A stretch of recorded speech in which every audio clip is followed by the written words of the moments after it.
ఆమె అలాగ ప్రార్థన చేసుకుందాం.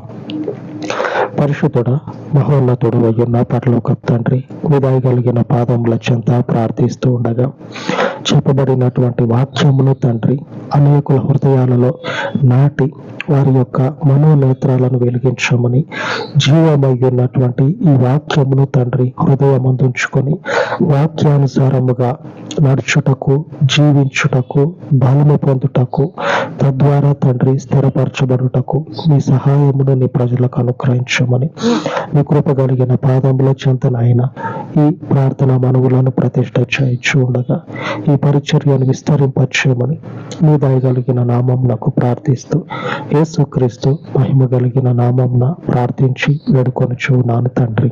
ఆమేన్, ఆమేన్. మన పరిశుద్ధుడైన దేవుని కృప నిత్యము మనకు తోడయ్యుండును గాక. ఆమేన్, ఆమేన్.